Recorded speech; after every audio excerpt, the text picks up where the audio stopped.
आपण समस्त को आम यूट्यूब चैनल ओडिशा संस्कृत को स्वागत। आज आम संस्कृत जो कवि लेखक अच्छी तांकर संक्षिप्त परिचय और कृति विषय जानिबा।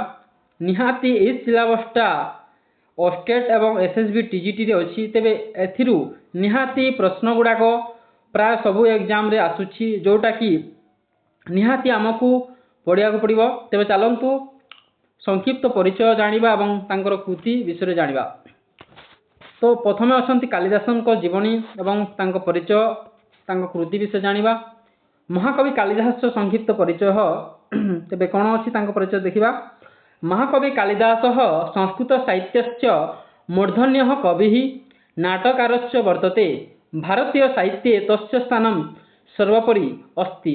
तस्य काव्येषु प्रकृति सौंदर्य मानवीय भावनाः शृंगार रसस्य च उत्कृष्टं चित्रणं दृश्यते। तेणु महाकवि कालिदास होउछन्ति संस्कृत साहित्य जड़े महान कवि एवं नाट्यकार। भारतीय साहित्य तांको स्थान सबुठु ऊपर अछि। तांकर काव्य प्रकृतिर सौंदर्य एवं मानवीय भावना सह शृंगार रस देखा मिलता है। तेबे देखिबा तांकर कृति कौन सब अच्छी। कालिदास सप्तकृत विश्व प्रसिद्धा सन्ति तासां विवरणम अधोलिखितम अस्ति। तेणु कालिदासंकर केतोटी कृति ना तांकर 7टी कृति सबुठु विश्व प्रसिद्ध जहाँकि तले दिए। देखिबा कौन सब कृति। तांकर महाकाव्य अच्छी जोटा कि 2टी महाकाव्य अच्छी। तांकर 2टी महाकाव्य अच्छी जोटा कि रघुवंश और कुमार संभव। तेणु पड़ी थाए एग्जाम रे कालिदासन को केतोटी कृति अच्छी ना तो ना 2टी कृति अच्छी। तापर तांकर काव्य अच्छी खंडकाव्य। खंडकाव्य केतोटी अच्छी। खंडकाव्य मध्य 2टी अच्छी जहाँकि मेघदूतम एवं ऋतुसंहार। तेणु 2टी खंडकाव्य मेघदूत एवं ऋतुसंहार। तांकर पुणी नाटक अच्छी। केतोटी नाटक अच्छी ना 3टी नाटक अच्छी जोटा कि अभिज्ञान शाकुंतलम विक्रमवर्ष्यम मालविका अग्निमित्र। ये 3टी नाटक अच्छी। से सबुठु श्रेष्ठ नाटक कौन ना अभिज्ञान शाकुंतलम। तेणु अभिज्ञान शाकुंतलम होउछि तांकर सर्वश्रेष्ठ नाटक। परवर्ती तांकर जीवनी विषय देखिबा। संक्षिप्त जीवनी। निवास स्थान कालिदास उज्जयिन्याः निवासी आसीत् इति बहु विद्वांस मन्यते है। तांकर जो जन्मठान होउछि उज्जयिनी ठाने। तेणु भारतर से उज्जयिनी रे जन्म ग्रहण करिसंति बरी बहुत विद्वान कहंती। तांकर समय केते कालः स विक्रमादित्य स राज्य सभायाम आसीत् परंतु तस्य काल विषये विद्वांसानां मतभेदः अस्ति। तथापि तस्य काल प्रथम शताब्दी मत प्रकाश अस्ति। तेणु तांकर समय प्रथम शताब्दी बोली मत प्रकाश अस्ति। किंतु बहुत लोकंको भिन्न भिन्न मत थिले मध्य तांकर समय प्रथम शताब्दी हिसाब रे मना जाए। से कौन ना से विक्रमादित्य को राजसभार पंडित थिले। से विक्रमादित्य राजसभार पंडित मध्य थिले। तापर तांकर विशेषता कौन। कालिदास उपमा अलंकारस्य प्रयोगे सिद्धहस्त अस्ति आसीत्। देखंतु कालिदास को तांकर अलंकार सबले उपमार दियंती सेतिपाई तांकु उपमा कालिदास कहंती। तेणु उपमारे कालिदास सर्वश्रेष्ठ। अतः प्रसिद्धमेव उपमा कालिदासस्य। तस्य वर्णात्मक शैली अत्यंत सरला मधुरा च वर्तते। तेणु तांकर वर्णा शैली मध्य बहुत सरल सुंदर। महाकवि भास। तापर परवर्ती अच्छी महाकवि कालिदास विषय जाना। एबे पढ़िबा महाकवि भासंको संक्षिप्त परिचय। संस्कृत साहित्य महाकवि भास एक अत्यंत प्राचीन तेजस्वी च नाटककार। तेणु संस्कृत साहित्य महाकवि भास होउछन्ति सबुठु प्राचीन एवं तेजस्वी नाटककार। तेणु प्रथम नाट्यकार मध्य संस्कृत साहित्य किए ना भासंको सबुठु बड़ नाट्यकार कहती जे कि नाटक लिखिछन्ति। सो महाकवि कालिदास पूर्ववर्ती इति विद्वांस मन्यते। तेणु महाकवि कालिदासଙ୍କ ପୂର୍ବବର୍ତ୍ତୀ ବୋଲି କୁହାଯାଏ। विंशति शब्दाभ्या 1912 वर्षे महापधाया गणपति शास्त्रिणा त्रिवेद्रम नगरे तस्य त्रयोदश नाटकानि हस्तलिखितानि प्राप्तानि तानि नाटकानि त्रिवेद्रम नाटकानि इति नाम्ना प्रसिद्धानि सन्ति। तेणु तांकर जो नाटक लिखिଛନ୍ତି ତାହା 1912 ମସିହାରେ महापधय गणपति शास्त्री ଦେଇଥିଲେ ତାଙ୍କର 13ଟି ନାଟକ ବିଷୟରେ ଦେଇଥିଲେ। कौन कौन सब नाटक अच्छी देखा तले तांकर प्रमुख नाटक हूँ 13टी नाटक रही केतोटी नाटक ना 13टी नाटक भाषंकर 13टी नाटक सेटा हूँ केते भाग अच्छी उदयनमूलक उदयन कथाधारित महाभारत कथाधारित रामायण कथाधारित और लोककथा बा इतर धरितानी तेणु एत प्रकार अच्छी। तेज प्रथम अच्छी उदयन कथाधारित केतेटी नाटक अच्छी ना 2टी नाटक अच्छी जोटा कि स्वप्नवासवत्तम और प्रतिज्ञा जगधारण ये 2टा नाटक उदयन कथामूलक भाषंकर। परवर्ती महाभारत कथाधारित केतेटी नाटक ना तांकर 6टी नाटक अच्छी जोटा कि महाभारत कथा को आधार करी सेटा कोटा पंचरात्रम मध्यम बायग द्रुतघटकच कर्णभारम द्रुतवाक्यम उरुभंगम। तेणु 6टी नाटक अच्छी महाभारत को आधारित करी आउ रामायण को नहीं केतेटा 2टी नाटक अच्छी जोटा कि अभिषेक नाटक और प्रतिमा नाटक तांकर 2टी नाटक रामायण कथा को आधारित करी अच्छी। तापर लोककथा आधारित केतेटी नाटक अयमारकम आउ बालचरितम 3टी नाटक लोककथा आधारित 3टी नाटक जोटा कि अयमारकम बालचरितम चारुदत्तम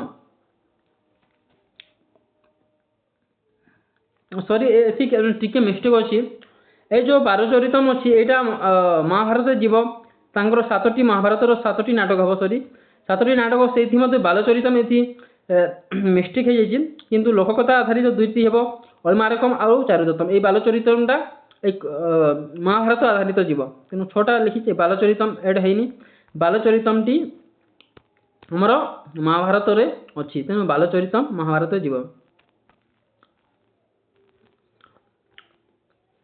परवर्ती कवि अच्छा भाष भाषंकर विशिष्ट साहित्यकृति कौन अच्छी नाटक कला तांकर मध्य नाटक कला अच्छी भाष्य नाटकानि मंचन यज्ञानि सन्ति तेणु तांकर भाषंकर नाटक मंचरे अभिनय करवा यज्ञ अच्छी स रंगमंच ज्ञाता अच्छी तेणु से रंगमंचर ज्ञाता थिले तांकर भाषा शैली अच्छी तस्य भाषा सरला प्रसादमयी रसात्मिका च अच्छी तेणु तांकर भाषा बहु सरल एवं जड़े प्रसादमयी एवं रसात्मक अटे। तांकर पात्र चित्रण कौन मानवीयानां भावनां संजीवं चित्रणं तस्य नाटकेषु दृश्यते तेणु तांको नाटक रे मानवीय भावना और संजीव चित्रण देखा जाए। तापरे अच्छी उपेक्षित पात्राणाम आदर जो पात्र को उपेक्षित करा जाए से पात्र को महाकवि भाष नाटकार भाष आदर करती जमी कर्णभारम उरुभंगम इत्यादिषु नाटकेषु दुर्योधन कर्ण सदृशानां पात्राणि मानवीय रूपम वर्णितम्। तेणु महाकवि भाषंकर जो अच्छी तांकर कर्णभारम उरुभंगम इत्यादि नाटक दुर्योधन और कर्णर तांकर पात्रर मानवीय भावना तांकर जो नाटक अच्छी कर्णभार उरुभंगम रे से नाटक रे से आदर करिसंती काहाकू दुर्योधन और कर्ण को प्रशंसा करिसंती तेणु से प्रशंसा पात्र बोली तांकर कह जो पात्र को से उपेक्षित अच्छी अन्य लेखक भितर किंतु भाषक लेखारे से उपेक्षित पात्र को आदर करिसंती। भाष भारतीय नाट्य परंपराया आधारस्तंभ अस्ति यस्य प्रभाव उत्तर कालीनेषु सर्वेषु कविषु दृश्यते तेणु भारतीय नाट्य परंपरा रे आधार होछि भाषंकर नाटक तांकर प्रभाव उत्कल कर्ण सर्वेषु काव्येषु दृश्यते तेणु तांकर काव्य रे सबेले उत्कल कालीन ठारू बहुत विख्यात। तापर वर्तमान पढ़ा महाकवि भवभूति विषय महाकवि भवभूति कौन लिखिं संस्कृत साहित्ये महाकवि भागवती ही कालिदासस्य अनन्तरं द्वितीयः सर्वश्रेष्ठ नाटककार मन्यते। तेणु महाकवि बा भागवती तांकर कालिदास परे से द्वितीय सर्वश्रेष्ठ नाटककार हिसाब से मनाए। तस्य लेखनशैली भाषा गांभीर्य तथा करुण रस प्रयोग अद्वितीय अस्ति। तेणु तांकर लेखनशैली एवं भाषा गांभीर्य बहुत करुण प्रयोग तांकर सबू नाटक करुण रस देखा जाए। एग्जाम मध्ये पड़ी थाए करुण रस कहा क्यों नाट्यकार सर्वश्रेष्ठ अवदान हेले सेटा हम भवभूति। तेणु भवभूति नाटकर गुण है करुण रस। वास्तविक नाम तांकर नाम अच्छी श्रीकंठ बा नीलकंठ कहुए। भगवती को श्रीकंठ और नीलकंठ कहुए। तांकर काल सप्तम शताब्दी कौणरास्य यशप्रवण सभापंडित। तेणु सप्तम शताब्दी बोली कहुए। भगवती जन्मस्थान केउठी ना पद्मपुर विदर्भ वर्तमान महाराष्ट्र पद्मपुर जन्म। प्रधान रस कौन अच्छी कही करुण रस। तांकर प्रधान रस करुण रस। तांकर कृति कौन तांकर तीनोटी कृति अच्छी जोटा कि उत्तरामचरित मालती माधव आउ महावीर चरितम। देखंतु उत्तरामचरित कौन चित्रण अच्छी उत्तरामचरित्र एतस्य सर्वोत्तम नाटक मन्यते। तेणु तांकर सर्वश्रेष्ठ नाटक होची उत्तरामचरित। अत्र रामायणस्य उत्तराकांडस्य घटना विशेषतः श्रीरामस्य सीतया सह वियोग तथा कौणस अतीव मार्मिकतया चित्रित। तेणु तांकर कौणस देखा जाए से मध्यरु भवभूतिंकर उत्तरामचरित रामायणर उत्तराकांड घटना को से विश्लेषण करिसंती। जोटा कि श्रीराम प्रभु श्रीराम सह सीतार जो वियोग अच्छी विच्छेद अच्छी ताहाकू बहुत करुण हिसाब से महाकवि भगवती बा नाटकार भगवती चित्रण करिसंती। तापर परवर्ती तांकर नाटक कौन मालती माधव। मालती माधव एतत् एकम प्रकरण एटा गोटे प्रकरण कौन नाटक पर प्रकरण अस्ति। अत्र मालती माधव प्रेमगाथा तथा तत्रस्त्या सामाजिक स्थितय वर्णिता। तेणु मालती माधव रे प्रेमगाथा उपरे से लिखिंट। तापर परवर्ती तांकर औ जन कृति है महावीर चरितम। अत्र रामायणस्य आरंभिक घटना श्रीरामस्य बाल्यकालात् रावण वध पर्यंत चरित्र वर्णितम अस्ति। तेणु ये महावीर चरितम हूँ रामायण को आधारित करी भगवान श्री राम विषय वर्णना कर बाल्यकाल आरंभ कर रावण वध पर्यंत वर्णित करा महावीर चरितम नाटक। तांकर विशिष्ट कौन विशिष्टम ये भगवती विशिष्ट कौन अच्छी देखा।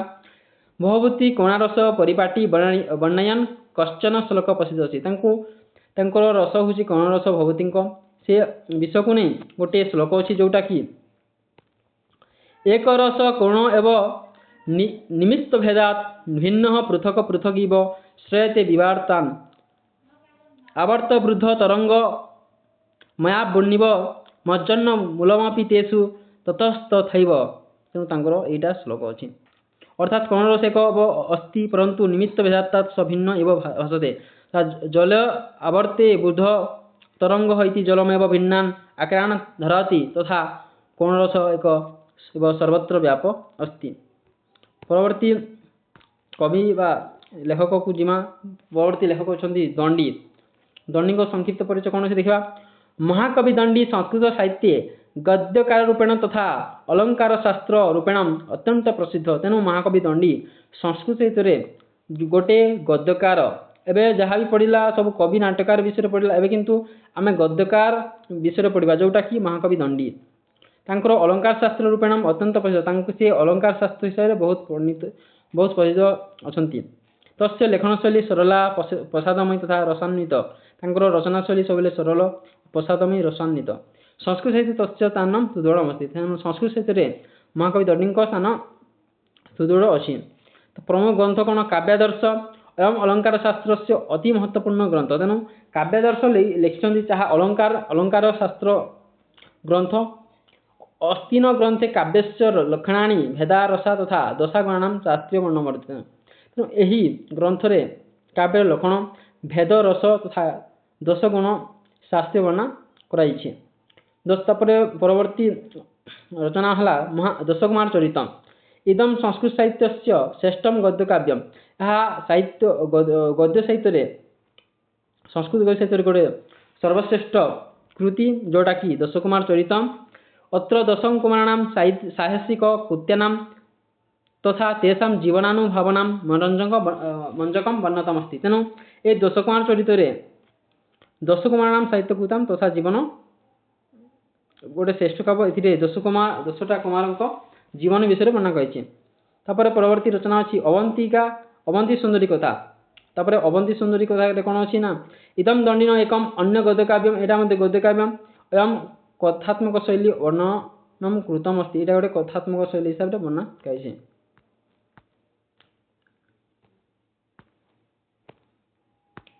ପରବର୍ତ୍ତୀ ପ୍ରଶ୍ନକୁ ଯିବା।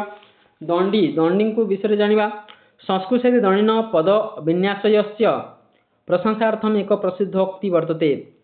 ସେଥିପାଇଁ କୁହାଯାଇଛି ଉପମା କାଳିଦାସସ୍ୟ ଭାରତେର ଅର୍ଥଗୌରବମ୍ ଦଣ୍ଡିନ ପଦଲାଲିସମ୍ ଆୟସନ୍ତି ତ୍ରିଗୋଣ। ତେଣୁ ଉପମା ଯେମିତି ଉପମା କାଳିଦାସଙ୍କ ସର୍ବଶ୍ରେଷ୍ଠ ରସ ବା ସର୍ବଶ୍ରେଷ୍ଠ ତାଙ୍କର ବୈଶିଷ୍ଟ୍ୟ, ସେହିପରି ଦଣ୍ଡିଙ୍କର ପଦଲାଳିତ ହେଉଛି ତାଙ୍କର ଗୁଣ।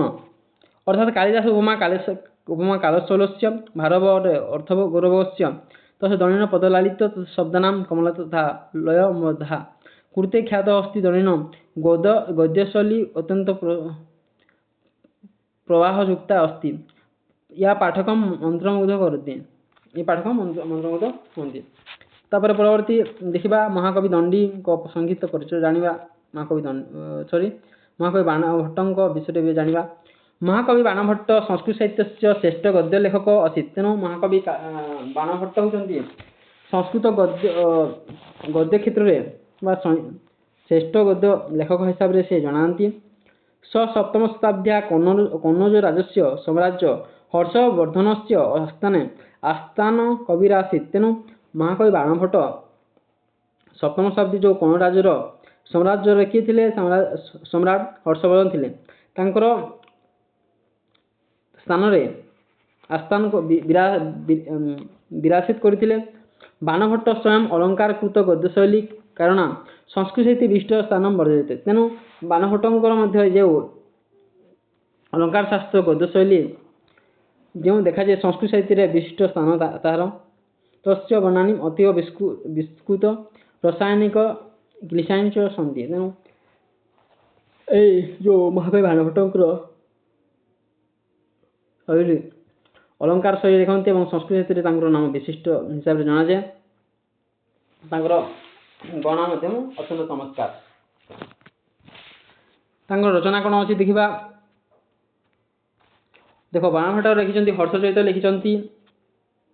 ତାପରେ କାଦମ୍ବରୀ ବହୁତିମାନ କୋଶ୍ଚିନ୍ କାଦମ୍ବରୀ ଲେଖିଛନ୍ତି। ଚଣ୍ଡୀଶତକ ଲେଖିଛନ୍ତି। ପାର୍ବତୀ ପୁରାଣ ଲେଖିଛନ୍ତି।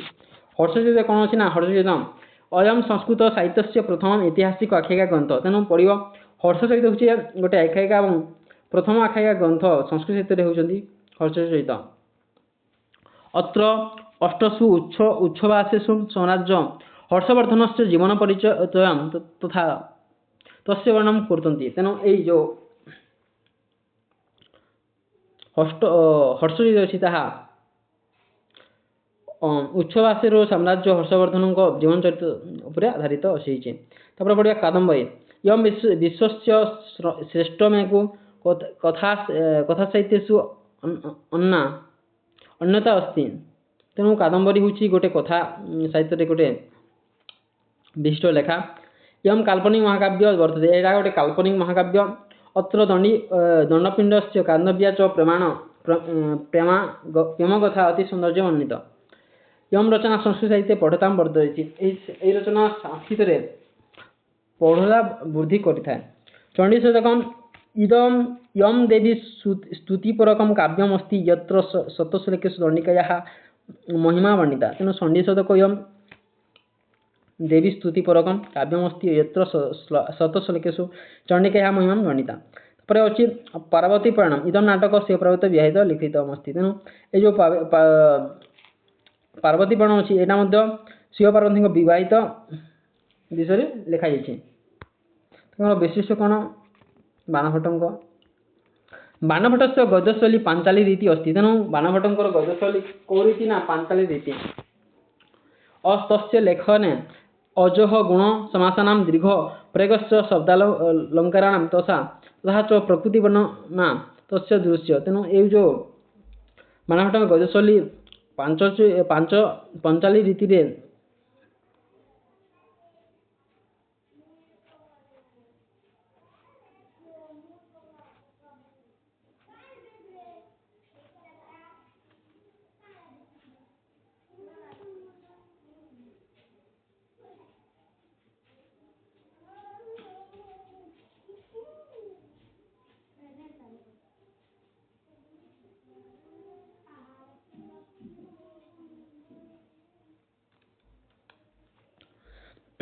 तो परवर्ती देखा बाणभट्ट गद्यशैली पांचारीति अस्ति तस्य लेखन अजगुणस्य समासानां दीर्घप्रयोगस्य शब्दालंकाराणां तथा च प्रकृतिवर्णनां संगम दृश्यते बाणशिष्टं जर्गसर्वं। तेणु कहे बाणशिष्टं जगत्सर्वम् इति उक्तिः तस्य प्रतिभायाः प्रमाणं ददाति। यस्य अर्थ अस्ति यत् संस्कृतसाहित्यस्य सर्वक्षेत्र बाणभट्टेन स्वस्वकृतम् अस्ति। तेणु बाणभट्ट संस्कृतसाहित्यର सब क्षेत्ରରେ से छुईंछन्ति। परवर्ती पढ़िया भर्तृहरि विषय जाना। भर्तृहरि विषय कौन अच्छी?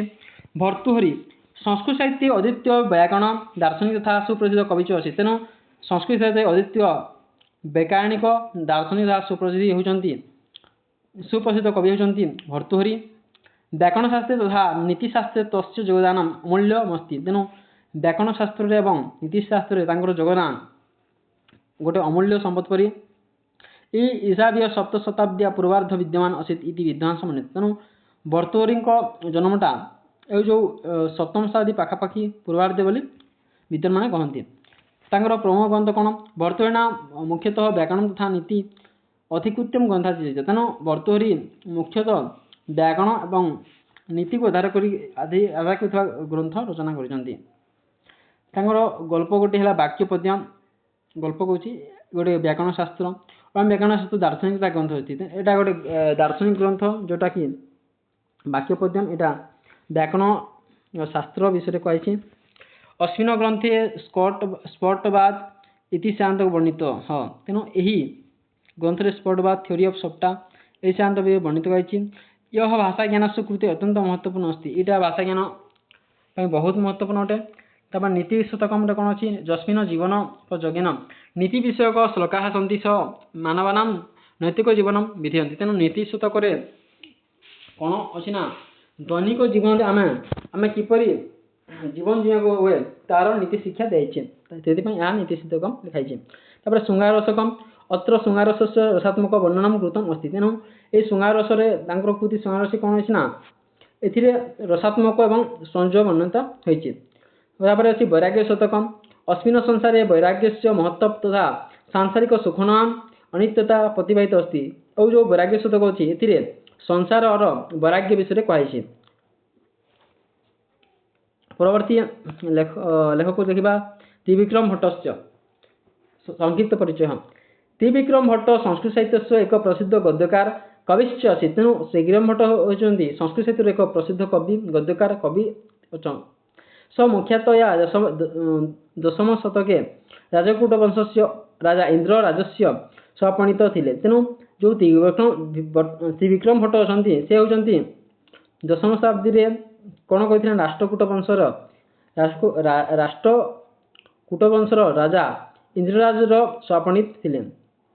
संस्कृत साहित्य चंपूकाव्य रचनायां अग्रणी अस्ति। तेणु त्रिविक्रम भट्टा संस्कृत चंपूकाव्य लिखबार से अग्रणी भूमिका ग्रहण कर कौन सब कृति रही? कृति है नलचंपू। एत तस्य सर्वाधिक प्रसिद्ध चंपूकाव्यम अस्ति। तेणु नलचंपू होती आमर त्रिविक्रम भट्टଙ୍କ गोटे सर्वश्रेष्ठ रचना। अत्र नल दमयंत प्रेम गाथा समज्य सौरम्य शैली वर्णित। तेणु ये जो नलचंपू रे से नल दमयंतीर प्रेम गाथा सुंदर भाव में बना कर। मदलास चंपू एतदपि तस्य अन्यत विशिष्ट चंपूकाव्यम अस्ति। यहाँ गोटे विशिष्ट चंपूकाव्य अत्र नल दमयंत प्रेम गाथा सुरम्य शैली वर्णित। तेणु यही नल दमयंती प्रेम गाथा सुरम्य शैली वर्णना करें। तम मदालसा चंपू एतदपि तस्य अन्यत् विशिष्ट चंपूकाव्यमस्ति यत्र मदालसा यः आख्यायिका वर्णिताः। तेणु महादालसा चंपू रे कौन अछि ना विशिष्ट चंपूकाव्यमस्ति तो यत्र मदालसा आख्यायिका वर्णिते।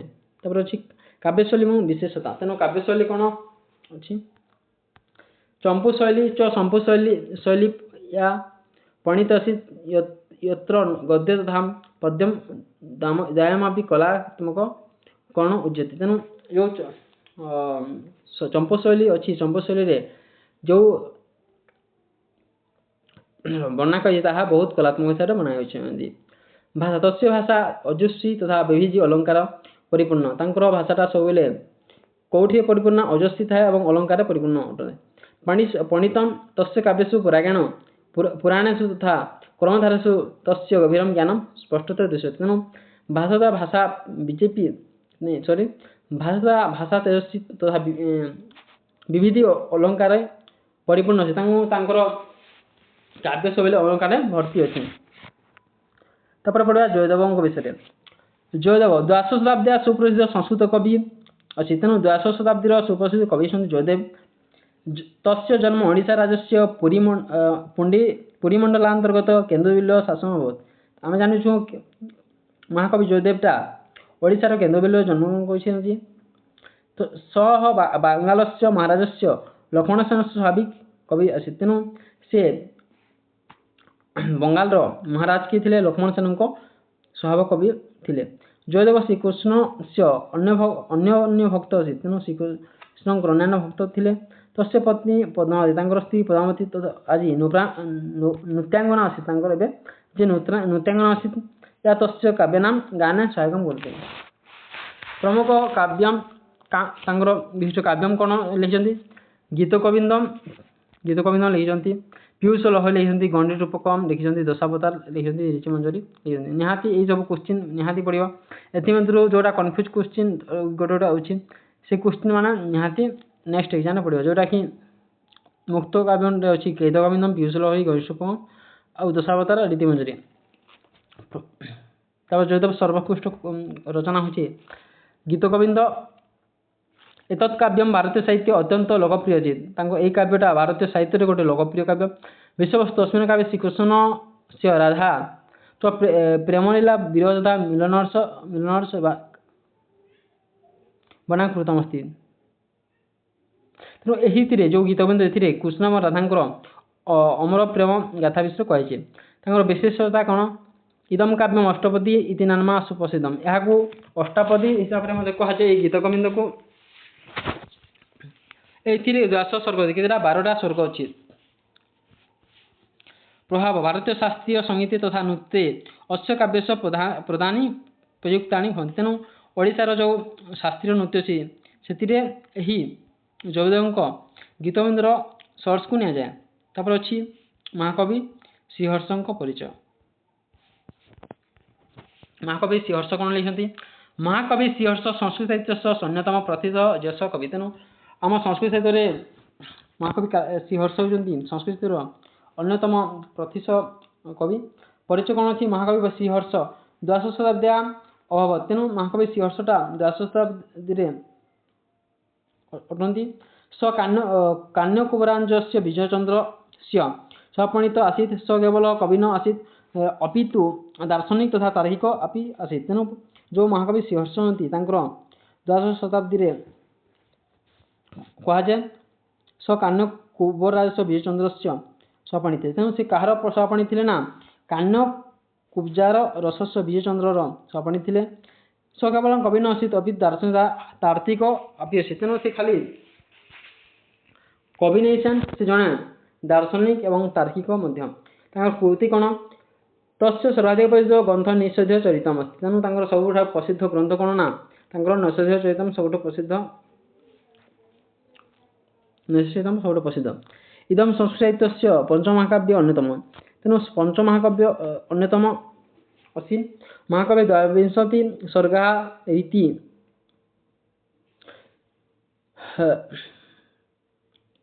महाकवि निषेध चरितम मध्य 22टा स्वर्ग रही। महाभारतांतर्गत नल दमयंत्य प्रेमगाथा କାବ୍ୟସ୍ୟ ମୁଖ୍ୟ ବିଷୟ। ତେଣୁ ଯେଉଁ ମହାଭାରତ ଅନ୍ତର୍ଗତ ଅଛି ନଳ ଦମୟନ୍ତୀ ପ୍ରୟୋଗ ଅସ୍ୟ କାବ୍ୟସ୍ୟ ପ୍ରମୁଖ ବିଷୟ ରହିଛି।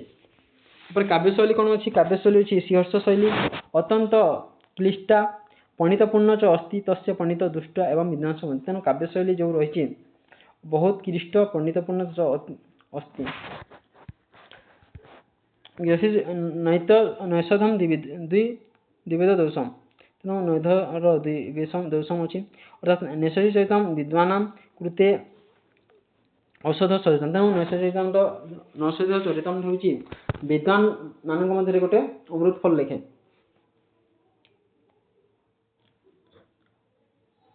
ଏକ ଅନ୍ୟ କୃତିକର ଅଛି ଶ୍ରୀହର୍ଷଙ୍କର ତାଙ୍କର ଅନ୍ୟାନ୍ୟ କୃତି କ'ଣ ଅଛି? ତାଙ୍କର ଅନ୍ୟାନ୍ୟ କୃତି ହେଉଛି ନୈଷଧି ବିବାହ। ତାଙ୍କର ନୈଷଧି ସହିତ ବିବାହ ଅଛି। ଖଣ୍ଡନା ଖଣ୍ଡ ଖାଦ୍ୟମିତି ଦାର୍ଶନିକ ଗ୍ରନ୍ଥସ୍ୟ ବୀଜ ପ୍ରଶସ୍ତି। ଖଣ୍ଡନା ଖଣ୍ଡ ଖାଦ୍ୟମ ଅଛି ଦାର୍ଶନିକ ବୀଜ ପ୍ରଶସ୍ତି। ଅନ୍ନବର୍ଣ୍ଣମ ସୌର୍ଯ୍ୟ ବିଚାରଣ ପ୍ରକରଣ ବୀଜ ପ୍ରଶସ୍ତି। ଅନ୍ନବର୍ଣ୍ଣମ ଛନ୍ଦସୀ ପତକ୍ତା ଛନ୍ଦପସ୍ତି ଶିବଶକ୍ତି ସିଦ୍ଧି ନବ ସାଇ ଶାକ ଚରିତମ ଚମ୍ପୁ ଇତି।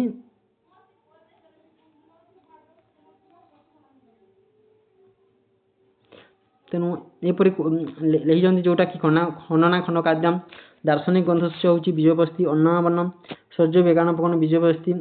ଅନ୍ନବର୍ଣ୍ଣମ ଛନ୍ଦପସ୍ତି ଶିବଶକ୍ତି ସିଦ୍ଧି। ମହାକବି ନମ ସାଇ ଶାକ ଚମ୍ପୁ ଇତି ଇତ୍ୟାଦି ରଚନା ବି କୃତ। ତେଣୁ ଏହି ସବୁ କୃତି ରଚନା କରିଛନ୍ତି।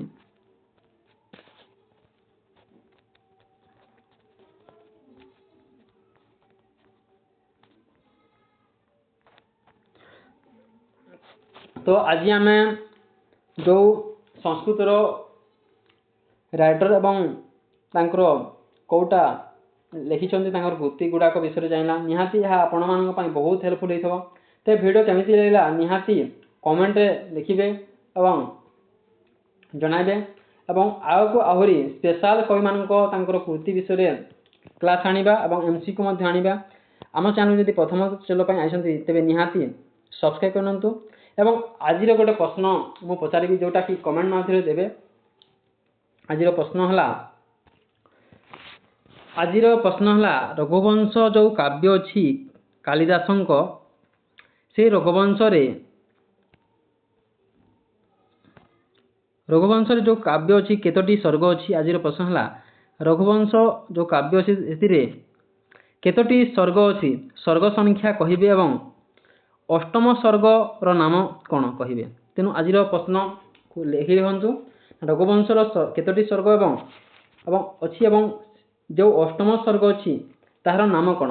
ତେବେ ନିହାତି କମେଣ୍ଟରେ ଜଣାଇବେ ଏବଂ ଆପଣ ନିହାତି ନିଜ ମତାମତ ଦେବେ। ଧନ୍ୟବାଦ।